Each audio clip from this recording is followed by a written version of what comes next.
पंडित श्रीराम शर्मा आचार्य जी के गहन साहित्य पर आधारित इस प्रस्तुति में स्वागत है। आज हम एक ऐसे शक्तिशाली विचार की गहराइयों में उतरेंगे जो हमारे जीवन को देखने का नजरिया ही बदल सकता है, और वो विचार है साहस।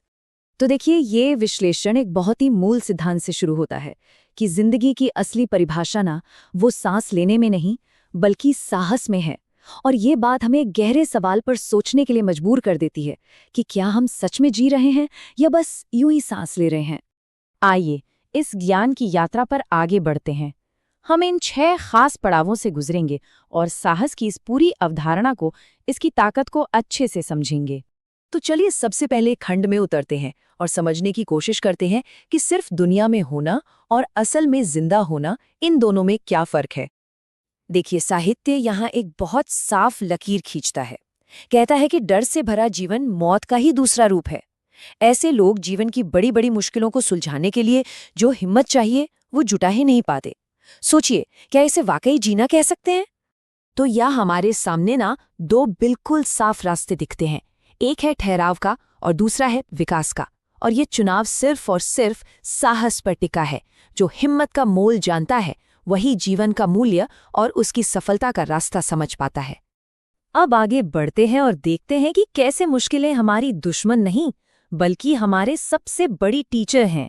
यकीन मानिए, ये खंड जीवन की चुनौतियों को देखने का हमारा नजरिया हमेशा के लिए बदल सकता है। ये कितनी खूबसूरत बात कही गई है। जैसे एक स्टूडेंट को सीखने के लिए किताबों की जरूरत पड़ती है ना, ठीक वैसे ही हमारी आत्मा को, हमारे मन को बड़ा होने के लिए, विकसित होने के लिए कठिनाइयों की जरूरत पड़ती है। ये प्रकृति का एक बहुत ही शक्तिशाली और कह सकते हैं भावनाहीन सच है। ब्रह्मांड की बनावट ही ऐसी है कि वो मजबूत और बहादुर का साथ देता है। ठीक वैसे ही जैसे एक माली अपने बगीचे को सुंदर बनाए रखने के लिए कमजोर पौधों को निकाल देता है, प्रकृति भी कायरता को सबसे बड़े पापों में से एक मानती है। चलिए अब सामना करते हैं अपनी सबसे बड़ी रुकावट का, यानी डर का, और देखते हैं कि ये कैसे हमारी सच्चाई को, हमारी असलियत को तोड़ मरोड़ कर हमारे सामने रखता है। साहित्य में डर को समझाने के लिए एक सिनेमा प्रोजेक्टर का उदाहरण दिया गया है जो बहुत ही कमाल का है। सोचिए, 1 इंच की छोटी सी फिल्म को वो पर्दे पर 30 फुट का विशाल राक्षस बना देता है। डर भी यही करता है। वो हमें हकीकत नहीं दिखाता बल्कि उसे कई गुना बढ़ा चढ़ाकर दिखाता है। यहाँ एक बहुत ही दिलचस्प और शिक्षा देने वाली कथा है जो बताती है कि डर की असली कीमत क्या होती है। तो उस बीमारी का जो असल प्रभाव था, उससे 10,000 लोगों की जान गई। ये थी हकीकत। लेकिन अब जो आंकड़ा सामने आता है वो चौंकाने वाला है। 9 गुना ज्यादा लोग, यानी 90,000 लोग बीमारी से नहीं, सिर्फ बीमारी के डर से, अपनी घबराहट और अपने आतंक से मारे गए। इससे हमें ये सीखने को मिलता है कि कई बार मुसीबत जितनी बड़ी होती नहीं, हम घबराकर उससे कई ज्यादा बड़ा नुकसान अपना खुद कर लेते हैं। तो अगर डर ही समस्या है तो फिर इसका हल क्या है? इसका समाधान क्या है? साहित्य हमें रास्ता दिखाता है, बाहर नहीं, अपने अंदर झांकने का। ये एक बहुत ही गहरी आध्यात्मिक बात है। दिव्यता और शक्ति कोई बाहरी चीज नहीं है जिसकी भीख मांगी जाए। नहीं, ये तो हमारे अंदर की ही क्षमताएं हैं जो बस जगाए जाने का इंतजार कर रही हैं।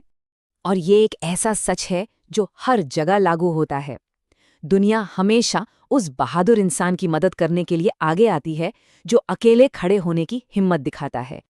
तो मतलब साफ है, हमारी किस्मत कोई बाहरी ताकत नहीं लिखती बल्कि वो हमारी अपनी अंदरूनी शक्ति के जागने से बनती है। जब कोई खुद पर यकीन करता है ना, तो पूरी दुनिया उस पर यकीन करने लगती है। ये जान लेना ही काफी नहीं है कि हमारे अंदर शक्ति है। हमें उस मैदान को भी समझना होगा जहां इस शक्ति की परीक्षा होती है, और वो मैदान है संघर्ष। ये बात बिल्कुल सीधी और स्पष्ट है। जीने का मतलब ही है एक लगातार संघर्ष। जन्म लेने से लेकर हर एक सांस लेने तक जीवन हमें संघर्ष करने की ही प्रेरणा देता है।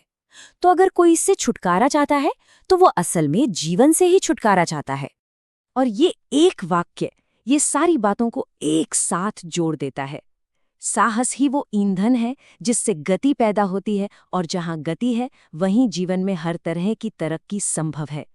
तो चलिए, साहस के इस गहरे समंदर से जो ज्ञान के मोती हमें मिले हैं, उन्हें एक बार फिर से एक साथ पिरो लेते हैं। ये हैं इस महान साहित्य के वो मुख्य स्तंभ जो हमें एक शक्तिशाली और मतलब से भरी जिंदगी जीने का रास्ता दिखाते हैं। और आखिर में हम इस गहरे सवाल के साथ रह जाते हैं जिस पर हमें सोचना है। जीवन एक रणभूमि है और इसमें जो अटूट साहस और हिम्मत दिखाता है वही अपने जीवन को सार्थक बनाता है।